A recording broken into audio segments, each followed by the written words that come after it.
요한복음 8장 1절부터 11절까지 말씀입니다. 함께 읽습니다. 시작. 예수는 감람산으로 가시니라. 아침에 다시 성전으로 들어오시니 백성이 다 나오는지라. 앉아서 그들을 가르치시더니 서기관들과 바리새인들이 음행 중에 잡힌 여자를 끌고 와서 가운데에 세우고 예수께 말하되 선생이여 이 여자가 간음하다가 현장에서 잡혔나이다. 모세는 율법에 이러한 여자를 돌로 치라 명하였거니와 선생은 어떻게 말하겠나이까. 그들이 이렇게 말하면 고발할 조건을 얻고자 하여 예수를 시험함이러라. 예수께서 몸을 굽히사 손가락으로 땅에 쓰시니 그들이 묻기를 맞이 아니하는지라. 이에 일어나 이러시되 너희 중에 죄 없는 자가 먼저 돌로 치라 하시고 다시 몸을 굽혀 손가락으로 땅에 쓰시니 그들이 이 말씀을 듣고 양심의 가책을 느껴 어른으로 시작하여 젊은이까지 하나씩 나가고 오직 예수와 그 가운데 섰는 여자만 남았더라. 예수님께서 일어나사 여자 외에 아무도 없는 것을 보시고 이러시되 여자여 너를 고발하던 그들이 어디 있느냐? 너를 정죄한 자가 없느냐? 대답하되 주여 없나이다. 예수께서 이러시되 나도 너를 정죄하지 아니하노니 가서 다시는 죄를 금하지 말라 하시니라. 아멘. 오늘은 5월 가정의 달 네 번째 주일, 부부 주일로 우리가 기념을 합니다. 자, 따라서입니다. 돌에 맞아 죽으려고.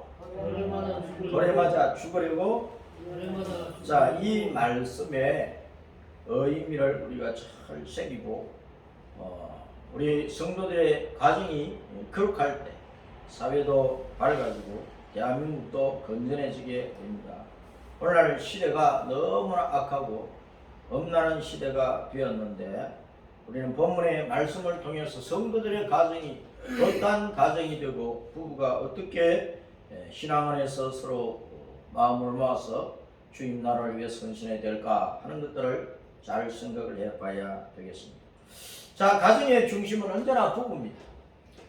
몇 대가 함께 살든지 4대가 살든지 5대가 살든지 간에 언제나 가정의 중심은 부부가 중심이 됩니다. 부부가 중심이 되어서 자녀를 다스리고 부부가 중심이 되어서 위에 어른들을 모시고 가정이 원만하게 세워져 갈 수 있도록 그렇게 해야 되는 것입니다. 태초에 하나님께서 하나님 자신의 형상과 모양대로 사람을 지으셨잖아요.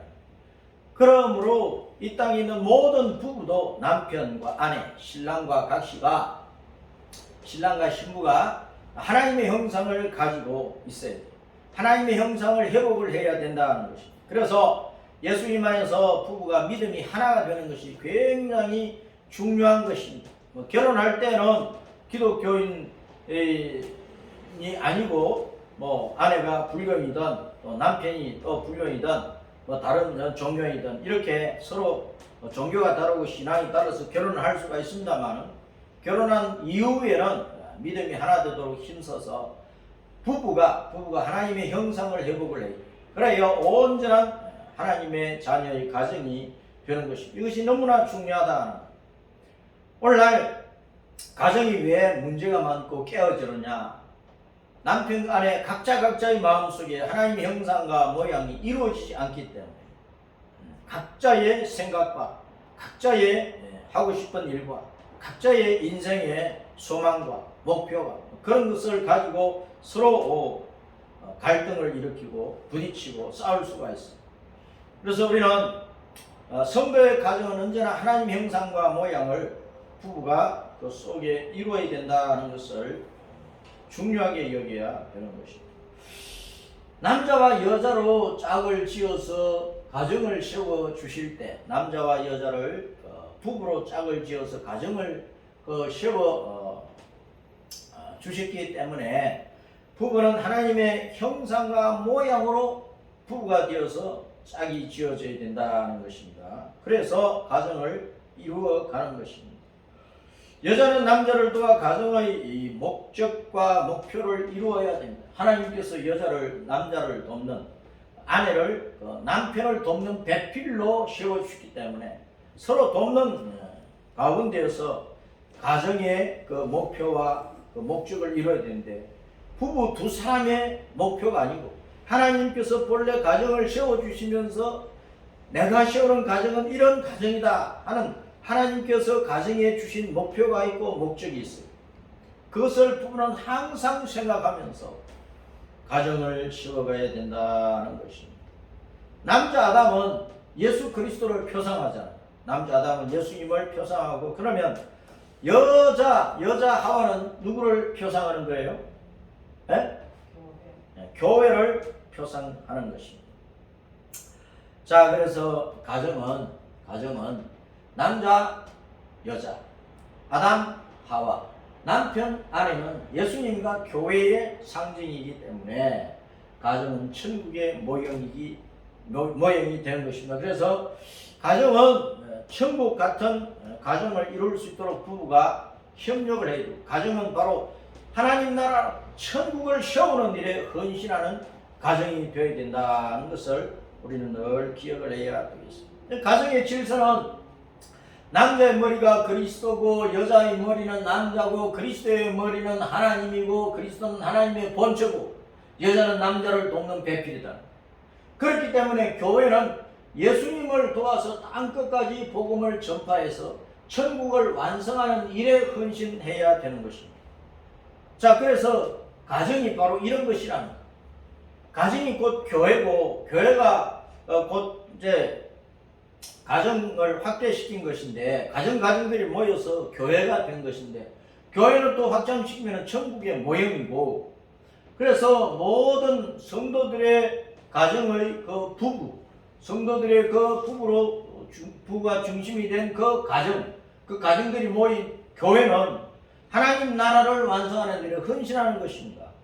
이 질서를 따랐어. 이 질서가 무너지면 안 되는 거예요. 오늘날 여건이 신장되면서 이 질서가 파괴되는 거예요. 그런데 하나님이 세우신 이 질서는 천년 만년이 가도 이 지구 땅이 수십억 년 갈지라도, 수백억 년이 갈지라도 하나님께서 세우신 이 질서 안에서 가정이 세워져 가고, 부부가 하나님께서 세우신 그 가정의 목표와 목적이 무엇인지를 알고서 서로 협력해서 가정을 잘 꾸려가야 되는 것입니다. 자, 가정의 윤리가 있어. 가정의 윤리. 하나님이 세우신 가정의 윤리가 있어. 부부는 혈연이 아닌 약속을 따라서 살아갑니다. 부부는 혈연이 아니잖아요. 서로 성씨가 다르잖아요. 서로 집안이 다르잖아요. 피로 맺어진 관계가 아니라 말이에요.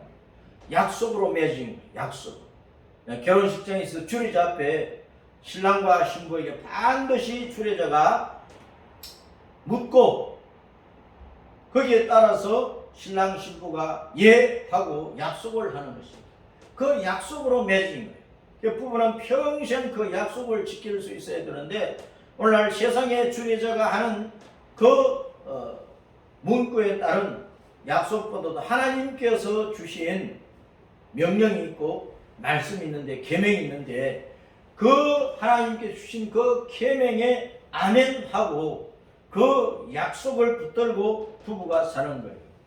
그래서 이 약속을 잘 지키려면 부부가 같은 믿음과 소망과 사랑 안에서 연합을 해야 되는 것입니다.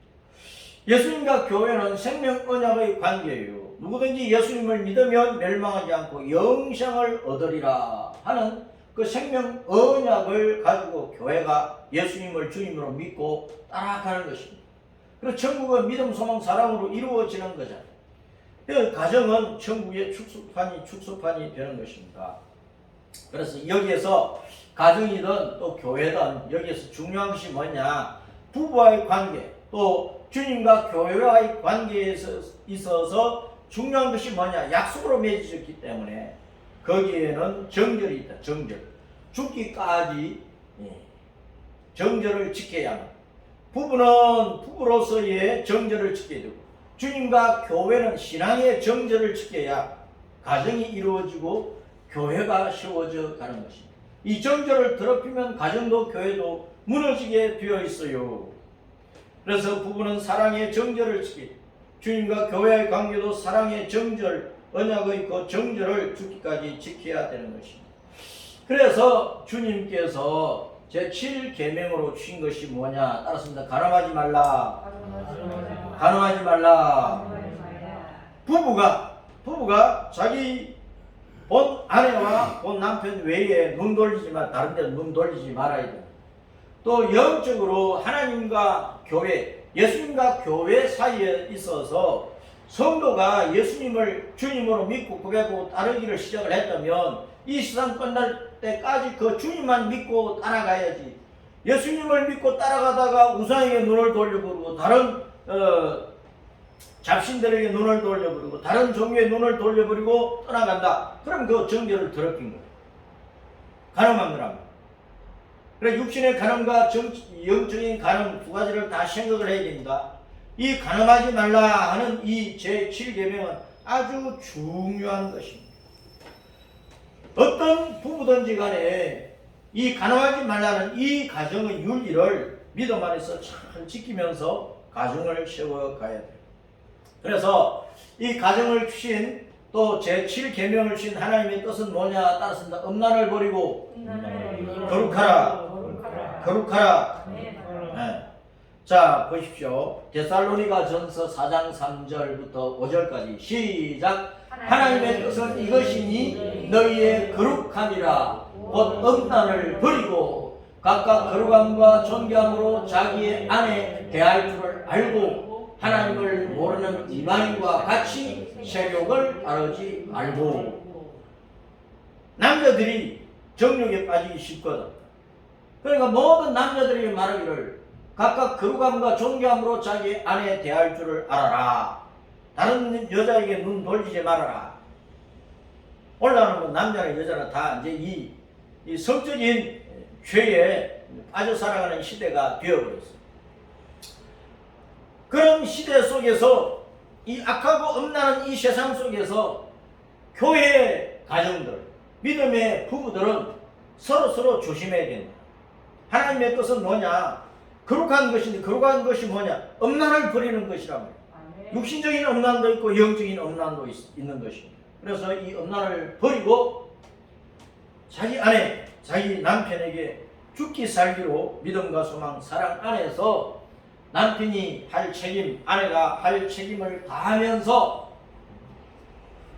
하나님을 모르는 이방인이 아니니까 우리는 하나님의 자녀, 하나님의 나라를 세워가는 자들이고 우리는 그 나라에 돌아갈 자들이기 때문에 하나님 문 앞에서 우리는 하나님의 뜻을 따라서 가정과 교회를 세워가야 된다는 것입니다. 자, 율법주의자들이 예수님께 와서 질문을 해요. 서기관과 바리새인들 같은 이 율법주의자들은 율법을 모르는 자들을 아주 저주받은 자로 간주를 했단 말입니다. 그만큼 율법에 열심히 있는 사람들이에요. 이 사람들이 간음 중에 잡힌 여자를 끌고 왔어요. 현장에서 간음 중에 그 여자를 끌고 와가지고 예수님께 와서 질문을 하는 거예요. 여자를 끌고 남자는 어디 가버렸어? 남성 위주의 시대라 남자는 어디 도망가 버렸는지 여자만 끌고 온 거야. 끌고 오려면 둘 다 끌고 와야죠. 그렇잖아요. 왜 여자만 끌고 오느냐고. 자, 8장 5절에 요한복음 8장 5절 본문 8장 5절에서 시작. 모세는 율법에 이러한 여자를 돌로 치라 명하였거니와 선자는 어떻게 말하겠나이까. 모세가 여자만 돌로 치라고 한 게 아니야. 가늠한 남자나 여자는 둘 다 돌로 쳐 죽이라 그랬거든. 둘 다. 여자만이 아니고. 가늠한 남자와 여자를 돌로 치라 명하였다. 남자는 어디 보내버리고 남자가 주랭랑 쳤는지 율법주의자들이 일부러 막 놓아줘 버렸는데 어쨌든 여자만 끌고 와가지고 모세 율법에 가늠한 여자는 돌로 쳐 죽이라고 명령을 했는데 예수 선생 당신은 어떻게 말하겠나이까? 어떻게 하기를 원합니까? 이렇게 질문을 했어요. 자, 그런데 율법의 기능이라고 하는 것은 뭐냐? 율법이라고 하는 것은 뭐냐? 율법은 죄를 드러내는 거예요. 가늠증 있는 여자를 붙잡았어. 끌고 왔어요. 죄가 드러난 거예요. 많은 사람 앞에. 예수님 앞에 수많은 사람들이 있는데 죄가 드러난 거예요. 그래서 모세의 율법은 돌로 쳐 죽이라 하지 않았습니까? 정죄하는 거예요. 우리는 모세 율법대로 이 여자를 쳐 죽여야 되겠습니다. 심판하는 거예요. 쳐 죽이는 행벌까지 하겠다는 거예요. 율법이라고 하는 것은 죄를 막 드러나게 하는 것입니다. 그 어떤 죄에 대해서 이런 죄다 저런 죄다 정죄하고 그런 죄 이런 죄 어떤 죄는 율법의 조문에 의하면 이런 심판을 받고 이런 행벌을 받아야 된다고 하는 것이 율법이란 말입니다. 그 율법으로는 사람을 살릴 수가 없어요. 율법으로는 사람을 살릴 수가 없어. 행벌밖에 없으니까. 율법이면 행벌밖에 없어. 사람을 살릴 수가 없는 율법으로. 그 율법이 정죄하는 죄의 마지막은 뭡니까? 죽음이래, 죽음. 사형 선고밖에 없다는 거예요. 율법은 죽이는 것밖에 없어요. 돌로 쳐 죽이라고 하잖아. 가벼운 죄는 매를 치든지 배상하든지 감옥에 몇 년 갇히든지 그런 죄고, 흉악한 죄는 결국은 죽이는 거예요. 그래서 로마서 6장 23절에 죄의 삭은 사망이라, 죄의 결과는 죽음이라고. 이 육신의 죽음만 아니고 하나님 앞에서 죄의 마지막은 영원한 죽음, 지옥이라고 합니다. 지옥 형벌이란 말입니다. 율법이라고 하는 것은 하나님이 세우신 법이든 나라가 세운 국법이든 부모가 세우는 법이든 회사에서 세우는 회사의 법이든 학교에서 세우는 학교의 교칙이든 무슨 법이든지 그 법이라고 하는 것은 언제나 죄를 드러내어서 정죄하고 심판하고 형벌하는 것밖에 없어.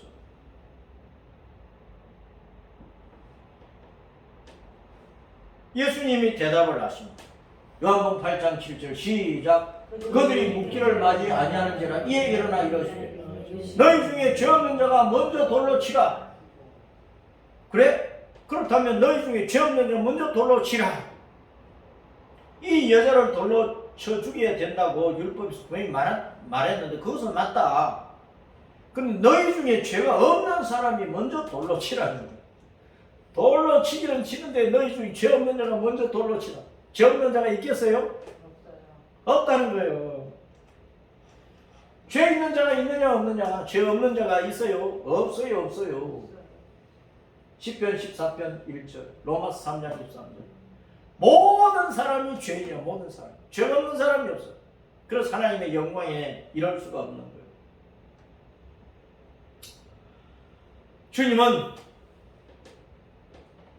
땅에다가 손가락으로 글을 쓰고 계셨어요.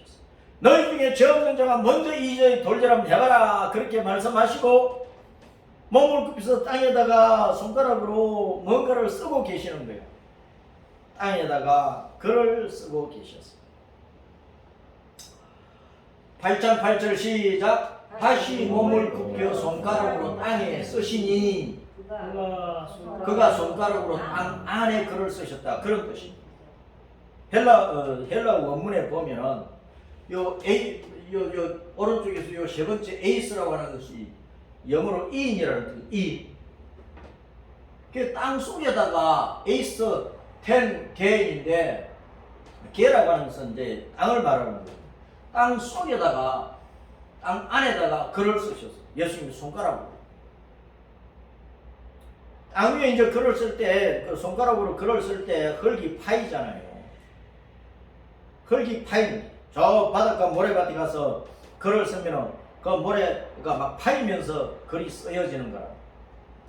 손가락으로 땅 위에 흙 위에 글을 쓰니까 그 파이면서 이제 글자가 쓰이는 거예요. 그래서 땅 안에다가 글을 쓰셨어. 저기 무슨 뜻이냐? 예레미야 17장 13절 시작. 이스라엘의 소망이신 여호와여, 무릇 주님을 버리는 자는 다 수치를 당할 것이라. 무릇 여호와를 떠나는 자는 흙에 기록이 되어리니 이는 생수의 근원이신 여호와를 버림이니라. 땅에다가 글을 쓰셨다. 주님을 버리는 자는 흙의 기록이 된다. 우리 마음 땅에다가 새겨버린다. 우리 마음 땅에 지울 수 없도록 새겨버린다. 내 마음 땅에 뭔가 새겨져 있다는 것을 기억을 해야 됩니다. 너희 중에 죄 없는 자는 먼저 돌로 치라. 자기가 자기를 알잖아요. 자기 속에 무슨 죄가 있는지 자기가 알잖아요. 자기 마음속에 새겨진 죄들이 하나 둘입니까? 주님은 이미 우리 마음 땅에 우리가 지은 모든 죄를 다 기록을 해 두셨어요. 우리 속에 다 기억이 되게 해 놓으셨어요.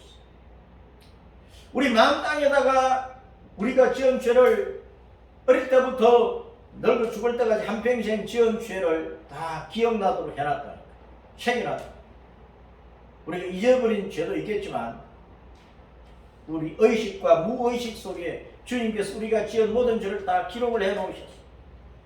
우리는 또 안 지었다고 잡아 뗄지라도 잡아 뗄 수 없도록 주님은 주님 앞에 하늘나라에 우리의 행위록을 다 기록을 해요. 행위록에다 우리의 행위를 다 기록을 해놨어요. 주님 앞에는 생명책도 있고 행위책도 있어요. 우리가 일평생 저지른 모든 삶의 행적을 그 행위록에 다 기록을 해놓은 거예요. 잡아 뗄 수 있어요, 없어요? 하나님 앞에 가면 나는 죄가 없어요. 주님께서 이런 죄를 지었다 저런 죄를 지었다 하시면 저 기억이 없어요. 아니 요즘 국회 청문을 하든 뭘 하든 당신 이런 죄를 지었죠, 이런 일이 있죠, 저런 일이 있죠, 그러면 난 기억이 없어요. 전혀 사실이 아닙니다. 그러잖아요. 다들 다 잡아떼잖아요. 사람들 앞에서는 잡아뗄 수 있어도 하나님 앞에서는 잡아뗄 수 없는 거예요. 하나님이 우리 마음판에도 기록을 해놓으셨고 천국의 행위책에도 다 기록을 해놨어. 청문회에 나가서 그 전혀 사실이 아닙니다. 저는 그런 일이 전혀 없습니다. 그렇게 잡아떼도 그렇게 말하는 순간에 자기 속에는 벌써 양심의 가책이 오지 않겠습니까? 우리의 기억과 양심과 의식을 통해서 내가 지은 모든 죄를 다 잊어버리지 못하도록 우리 마음판에 이미 다 새겨놓으신 거예요. 잊어버린 것들도 많겠죠. 사람마다 자기만 아는 죄가 많이 있습니다. 자기만 아는 죄가 많이 있어요. 주님은 내가 잊어버린 죄들까지 내 마음에 다 새겨놓으신 거예요. 천국의 행위록에도 다 기록을 해놓으신 거예요.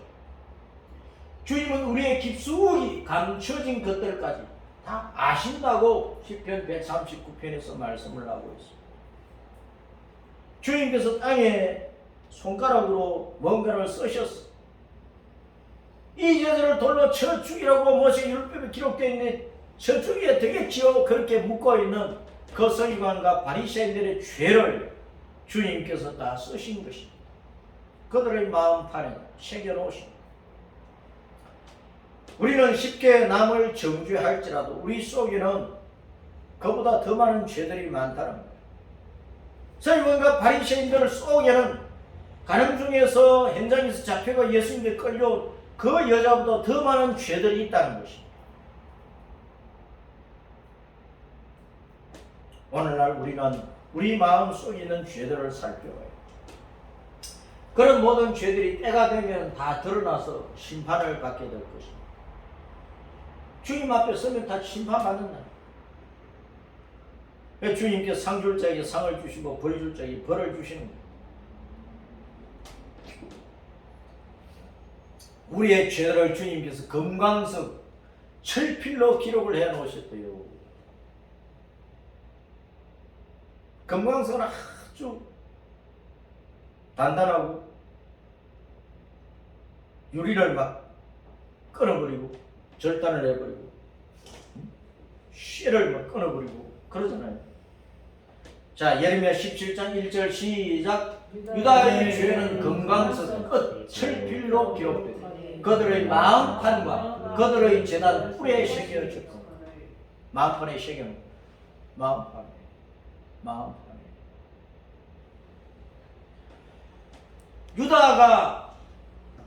유다 백성들이 여호와 하나님을 버리고 떠나서 높은 산이나 낮은 산이나 뭐 도시나 농촌을 할 것 없이 우상 신전을 많이 지었어. 우상 신전을. 우상을 숭배했다고. 그 우상을 숭배하는 그 제단 뿔에 주님께서 그들의 죄를 다 기록을 해놓은, 그들의 만판에도 기록을 해놓은, 지워질 수 없는 그들의 죄를 기록을 해놓았어. 금강석 끝 철필로 기록을 해놨어. 주님께서 땅에다가 손가락으로 쓰셨다 그 말은 우리 마음판에 우리가 지은 죄가 다 새겨져 있다 그 소리입니다. 너희 속을 한번 봐라. 너희들이 지금 이 여자를 돌로 쳐 죽이라고 하는데 그러면 너희 속아지는 어떠하냐? 너희 속에는 얼마나 많은 죄가 기록되어 있느냐? 억만 가지 죄가 기록되어 있다. 너희들의 죄를 따지자면 너희들은 벌써 돌에 맞아 수십 번, 수백 번, 수천만 번 돌에 맞아 죽었어야 산 사람들이야. 그런데 너희들이 이 여자를 돌로 쳐 죽이라고 끌고 와서 나한테 입에 계급품을 품어내면서 지금 죽이라 죽이라 아우성을 치느냐? 너희가 죄가 없다면 돌로 한번 먼저 돌로 쳐봐. 그 말을 듣고 어린아이로부터 모든 사람들이 슬그머니 돌을 놓아버리고 다 주량명을 치는 거예요. 자, 히브리서 4장 12절 말씀에 보면 하나님의 말씀은 살아있어. 활력이 있어. 좌우의 말씀은 어떤 복음보다도 예리해서 혼과 영과 및 관절과 골수를 찔러 쪼개버려요. 우리의 마음의 생각 그 뜻을 다 판단하는 하나님의 말씀입니다. 지으신 것이 하나도 그 앞에 나타나지 않으며 우리의 결산을 받으실 그 하나님의 눈앞에 만물이 벌거벗은 것까지 드러날 수밖에 없다고 말씀을 하고 있습니다. 심판의 때를 말씀을 하는 거예요. 모든 사람들이 사람 앞서는 잡아 뗄 수 있어요. 사람의 눈은 속일 수 있어요. 10길 물속은 알아도 한 길 사람의 마음속은 모른다고. 저 지나가는 사람이 어떤 죄가 있는지 우리가 뭐 어떻게 압니까? 그 쏘가지를 어떻게 우리가 압니까? 안 보이는데. 마음속에 있는 죄가 안 보이는 하나님은 다 기록을 해 놓으셨죠.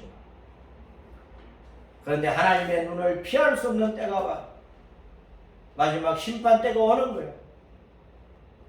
그래서 우리 교단에서는 항상 이렇게 말합니다. 따라서는 코람데오.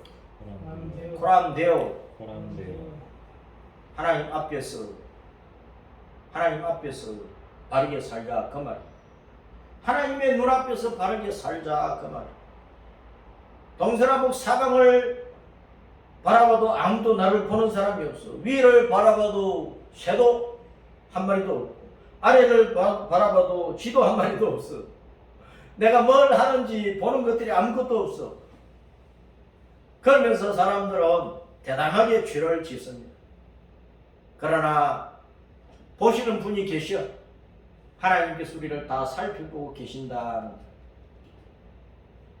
누가 누구의 돌질을 하자고 아우성을 칠 수 있는 그런 깨끗한 사람은 세상에 한 사람도 없다. 다 양심의 가책을 받아가지고 다 도망가는 거예요. 양심의 가책을 받았어. 양심은 슈네이 데시스라고 하는 단어인데 칸션스. 슈네이도는 함께 보다, 이해하다 그런 단어에서 양심이라는 단어가 왔어요. 나도 보고 하나님도 보시는 거예요. 양심은 내 속에 있는 선한 마음, 하나님의 창조 시에 부어주신 그 마음인데 인간이 전적으로 타락하면서 이 양심의 기능이 상실되었지만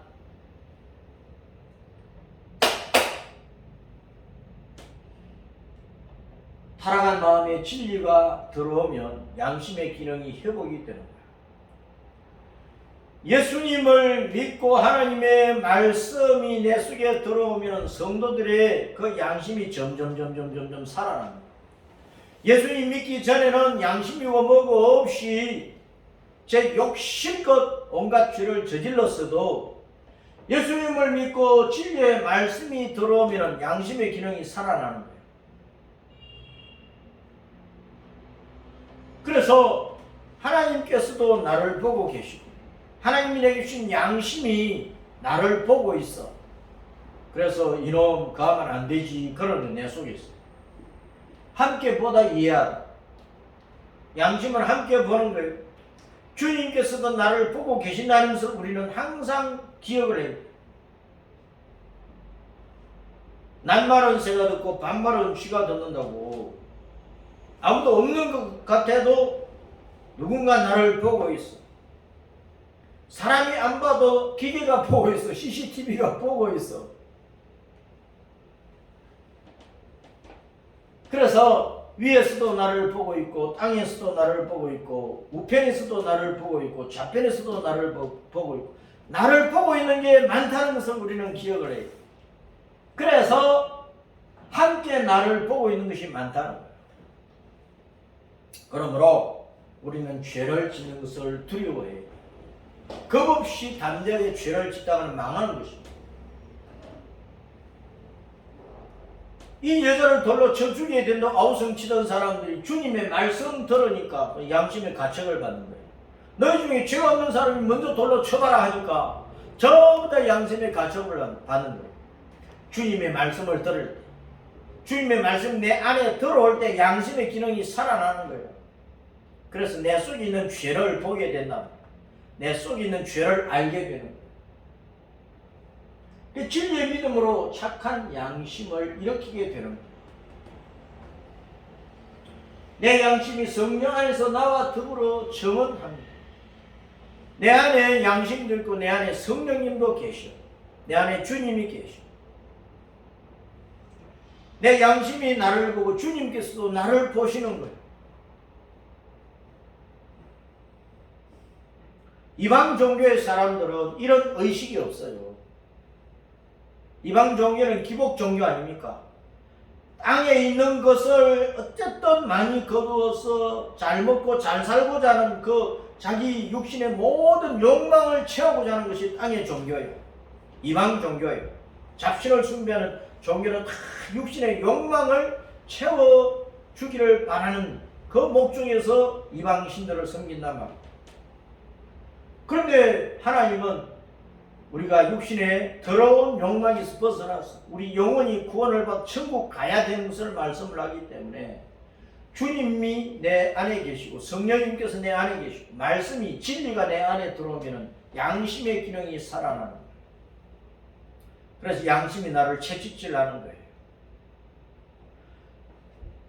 돌을 들어 지금 치려고 하던 자들이 어린 나이로부터 노인에 이르기까지 남녀노소를 불문하고 주님의 말씀을 듣고 양심의 가책을 받아서 들었던 돌도 슬그머니 놔버리고 그런 주랭랑 친구 주랭랑 다 가버렸어요. 다 가버렸어요. 예수님 앞에는 오직 끌려온 여자만 남아있는 거예요. 그러니까 모든 사람이 죄인이라는 사실입니다. 모든 사람. 누가 누구를 돌질할 수 있겠습니까? 예수님 앞에 우리는 홀로 서봐야 내 죄를 보게 되고 내 죄가 어마어마하게 많다는 것을 알게 되는 거예요.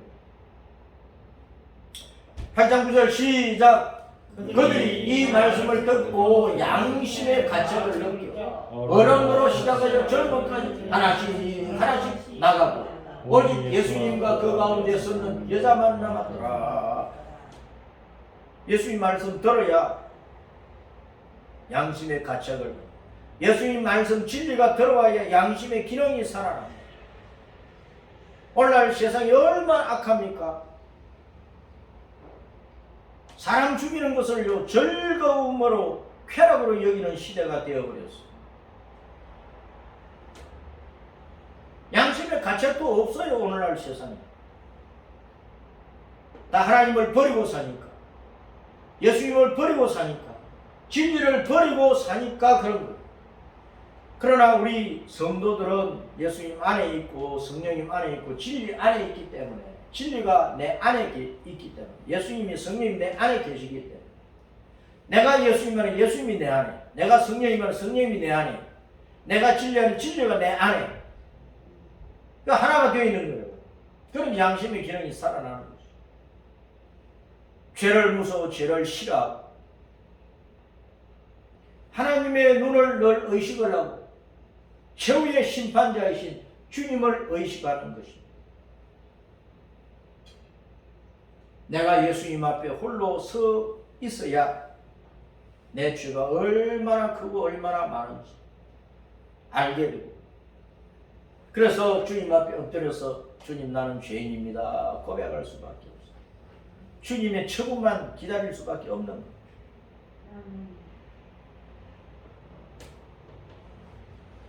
예수님 앞에 남는 사람이, 예수님 앞에 엎드리는 사람이 복을 받는 거야.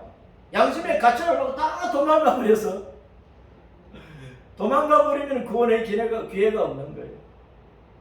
예수님이 싫어서 예수님 앞에 안 오던, 예수님을 미워해서 예수님 앞에 안 오던, 다른 종교를 가지고 있기 때문에 예수님 앞에 안 오던, 양심의 가책을 받아서 예수님을 떠났던, 어쨌든 예수님을 떠나버리면 구원의 기회가 없는 거예요. 그런데 끌려온 여자는 그대로 예수님 앞에 그냥 엎드려 있잖아요. 예수님 앞에 홀로 서 있잖아요. 그러니까 구원의 기회가 있는 거예요. 내가 어떤 형편에 처해 있든지 예수님 앞에 있는 것이 복이란 말입니다.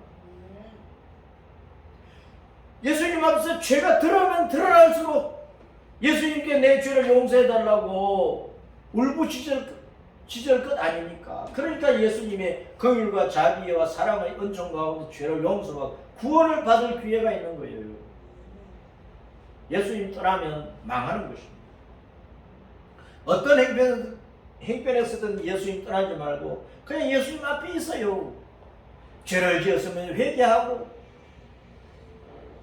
가난하면 주님께 부유함을 구하고, 병들어 서면 건강을 위해서 간구하고, 어떤 갈등 어려움이 있으면 그 해결해 달라고 주님 앞에 울부짖고, 내가 어떤 행편에 있든지 예수님 발 앞에 꿇어 엎드리는 그것이 복이란 말입니다. 우리의 의로운 재판관은 주님밖에 없어요. 8장 10절 시작. 예수님께서 일어나사 여자 외에 아무도 없는 것을 보시고 이러셨어요. 여자여, 너를 고발하던 그들이 어디 있느냐? 너를 정죄한 자가 없느냐? 아무도 우리에게 재판관이 될 수가 없어요. 뭐 대법원 판사라도 그 사람은 죄가 없습니까? 오히려 판결하는 판사들이 개판을 치고 있는데, 지금 판결하는 꼴을 못 봐요. 정권과 결탁이 되어가지고. 그렇게 판결하는 판사 속에 죄가 없느냐 그 말이에요. 누가 누구를 지금 정죄할 수 있겠어? 가장 공의롭고 가장 공평하고 가장 공정한 의로운 재판관은 예수님밖에 없다. 여호와 하나님밖에 없다는 것을 우리는 알아야 하는 것입니다. 주 예수님만이 의로운 재판관이라고 사도 바울이 디모데후서 4장 8절에서 고백을 하고 있습니다. 그래서 우리는 심판에 앞서서 구원의 기회를 붙들어야 됩니다. 8장 11절 시작. 대답하되 주여 없나이다. 예수께서 이르시되 나도 너를 정죄하지 아니하노니 가서 다시는 죄를 범하지 말라 하시니라. 이 땅의 사람들은 너도 이런 죄, 너도 이런 죄, 뭐 남의 눈에 티끌은 보고 자기 눈에 대들보는 보지 못하고 막 남을 정죄하고 죽이려고 그래요. 그런데 예수님은 심판하기 전에 구원의 기회를 주시는 거예요. 심판에 앞서서 구원의 기회를 먼저 주시는 거예요. 나는 너를 정죄하기 위해서 서 있는 게 아니고 너를 용서하고 너를 구원하려고 여기 서 있다.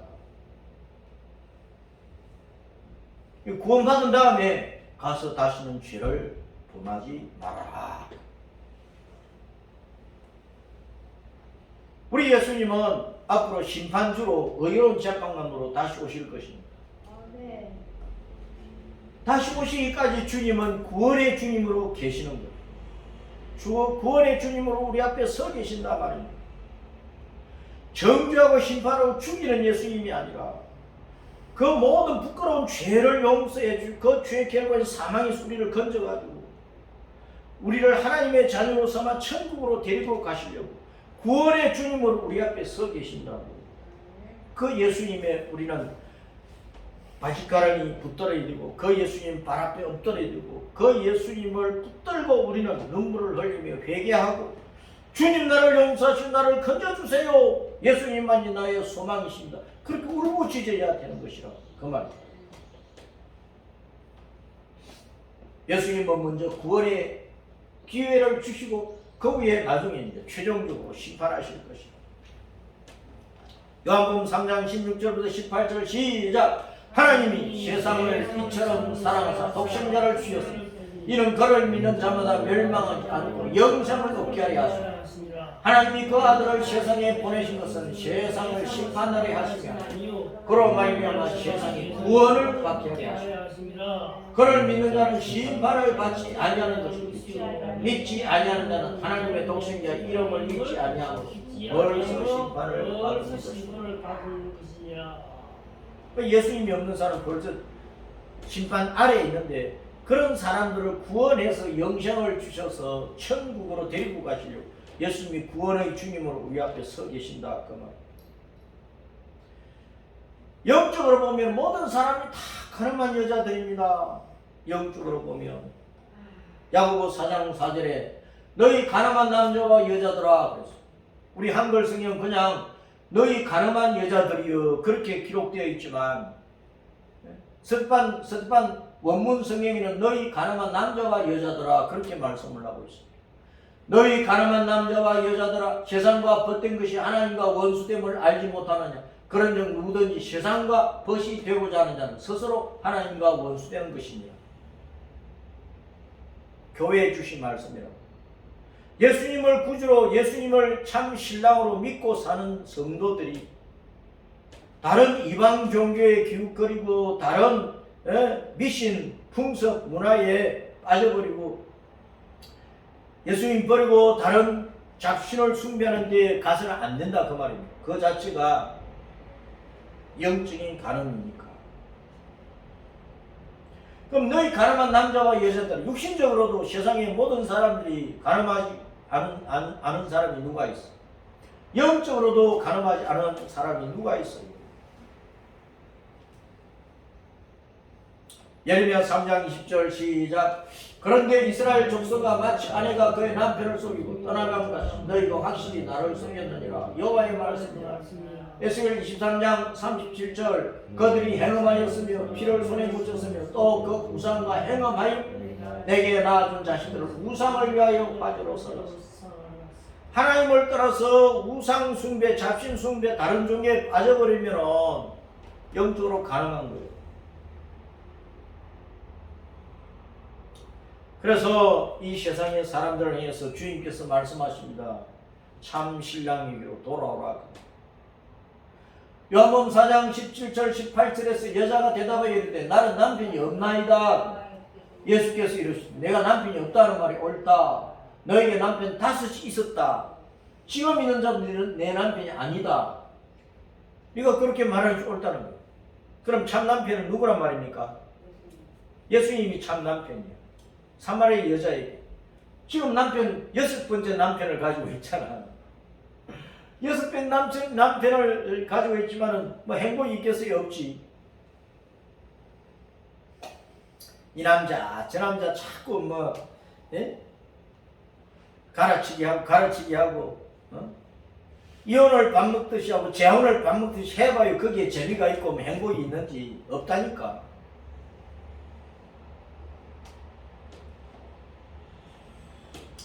이사야 54장 5절 이는 너를 지으신 이가 내 남편이시라. 우리를 지으신 여호와 하나님이 우리의 영원한 남편이시라고. 그의 이름은 만군의 여호와이시며 내 구속자는 이스라엘의 거룩한이시라. 그는 온 땅의 하나님이라 일컬음을 받으실 것이라. 따랐습니다. 너를 지으신 분이 내 남편이시라. 그 이름은 만군의 여호와시라. 여호와 하나님이 예수님이 우리의 영원한 남편이시라고.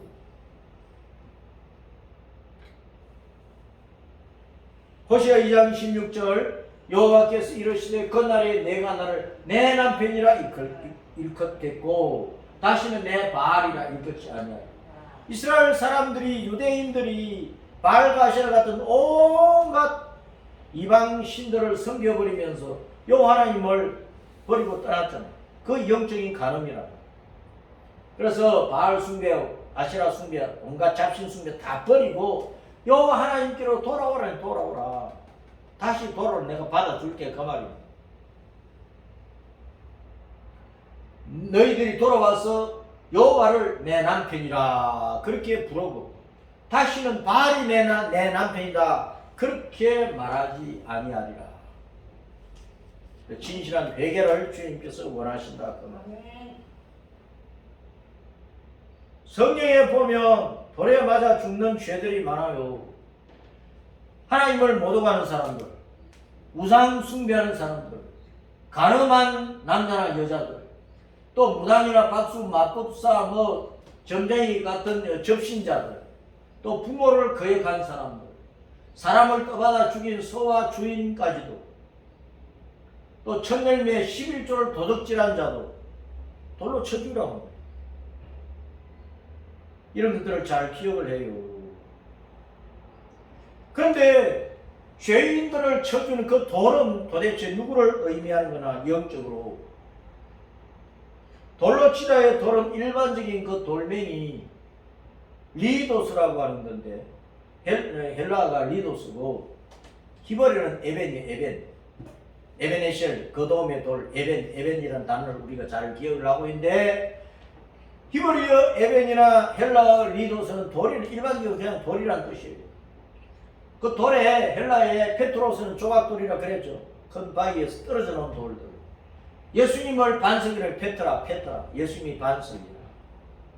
그럼 생명의 돌 리도스신 예수님이 돌이 상징하는 의미란 말입니다.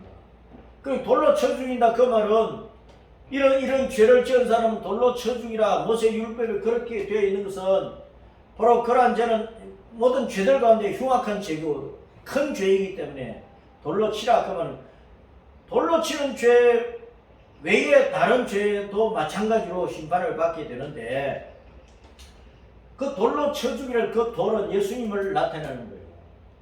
예수님이 마지막 심판자다 그 말입니다. 예수님이 영원한 심판의 돌, 의로운 재판자다 그 뜻입니다. 돌로 쳐 죽인다 그 말은 예수님께서 마지막 때에 심판의 주임으로서 죄인을 형벌하실 것이다 하는 것을 나타내는 것입니다. 다니엘서 2장 44절 말씀에 시작. 이 여러 왕들의 시대에 하늘의 하나님 한 나라를 세우시니 이것은 영원히 망하지도 아니할 것이요 그 국권이 다른 백성이고 돌아가지도 아니할 것이다. 도리어 이 모든 나라를 쳐서 멸망시키고 영원히 설 것이라. 주님께서 돌로 쳐버린대요. 45절 시작. 손대지 아니한 돌이 산에서 나와서 쇠와 놋과 진흙과 은과 금을 부서뜨린 것을 왕께서 보신 것은 주님께서 돌로 우상을 쳐버리는 거예요. 그 우상이 산산조각 나버린 거지. 손대지 않은 돌이 나왔어. 사람이 더럽히지 않은 돌이란 말이야. 거룩한 돌, 깨끗한 돌, 예수님이란 말이야. 예수님께서 우상을 숭배하는 모든 사람들을 다 심판하실 것이다 그 말입니다. 영적으로 가늠한 자들을 다 심판하실 것이다 그런 말씀입니다. 돌로 쳐 죽이란 말은 예수님이 의로운 심판자로서 나중에 세상 마지막 때 이 세상을 심판하신다 그런 뜻이다. 그래서 마지막 때 그 돌의 심판, 예수님의 그 심판을 피하려면 어떻게 해야 되느냐. 8장 11절 시작. 예수께서 이르시되 나도 너를 정죄하지 아니하노니 가서 다시는 죄를 범하지 마라. 가서 다시는 죄를 범하지 말아라. 하나님을 떠나서 우상을 숭배하고 사탄과 귀신, 잡신을 숭배하는 그 간음죄에서 떠나라 그 말입니다. 본 남편인 살아계신 영생의 하나님께로 돌아오라 그런 뜻입니다. 주 예수님을 믿어 너와 내 가정이 다 구원을 받으라 그런 말씀이랍니다. 그래서 우리 마음판에 새롭게 새겨야 될 말씀이 있어요. 마태복음 16장 16절 시작. 시몬 베드로가 대답하여 이르되 주는 그리스도시요 살아계신 하나님의 아들이십니다. 이 말씀이 내 가슴속에 늘 새겨져 있어야 돼요. 예수님은 나의 주님이시요 나의 그리스도요 살아계신 하나님의 아들로서 나의 구원자이십니다. 나는 예수님만 믿고 살겠습니다. 죽어도 예수님 떠나지 않겠습니다. 천국 가기까지 죽기 살기로 순교 정신으로 예수님을 내 주님으로 믿고 따르겠다는 이 말씀이, 이 신앙 고백이 내 속에 새겨져 있어요. 호세아 2장 16절에 시작. 여호와는 나의 영원한 남편이시다.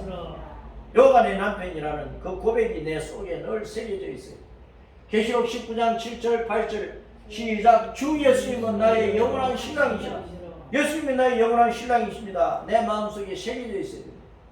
로마서 14장 8절 시작. 우리가 살아도 주님을 위하여 살고 죽어도 주님을 위하여 죽나니 그러므로 사나 죽으나 우리가 주님의 것입니다. 나는 살아도 죽어도 주 예수님의 것입니다 하는 이 말씀들이 내 가슴 속에 늘 새겨져 있어야 된다. 이것이 우리의 신앙의 고백이라는 것입니다. 주님께서 이제 내 마음에 뭘 써 주시기를 바라십니까? 호세아 2장 19절 시작. 내가 내게 장가들어 영원히 살되 공의와 정의와 은총과 긍휼이 여김으로 내게 장가들리니 진실함으로 내게 장가들리니 내가 여호와를 알리라. 주님께서 우리에게 장가드신대요. 그럼 주님이 우리의 남편이고 우리는 주님의 아내예요. 부부관계처럼 주님이 우리와 함께 살기를 원하십니다. 진정한 부부는 일평생을 통해서 정절을 지키면서 검은 머리 팥불이 될 때까지 함께 사는 것이란 말이에요. 자, 부부관계에 대해서 에베소 5장에서 이렇게 말씀하십니다. 5장 21절부터 쭉 읽어봅시다. 시작. 그리스도를 경외함으로 피차 복종하라. 아내들이여 자기 남편에게 복종하기를 죽게 하듯 하라. 이는 남편이 아내의 머리됨이 그리스도께서 교회의 머리됨과 같으니 그가 바로 몸의 구주시니라. 그러므로 교회가 그리스도에게 하듯이 아내들도 범사에 자기 남편에게 복종할지니라. 남편들아 아내 사랑하기를 그리스도께서 교회를 사랑하시고 그 교회를 위하여 주심같이 하라. 부부가 이렇게 서로 사랑하는 거예요. 자, 그래서 여러분 결론적으로 말씀을 맺으면서 야! 너 돌에 맞아 죽으려고 하느냐? 가늠하지 마라. 우리는 어떻게 해야 돼요? 조심하고 경건에 힘쓰고 거룩하기를 힘쓰고 죽을 때까지 우리는 정절을 지켜야 돼요. 부부간에도 그렇고 주님과 우리 사이에도 그렇다는 것입니다. 따랐습니다. 너 돌에 맞아 죽으려고 가늠하지 마. 조심, 경건, 거룩, 정절. 찬송.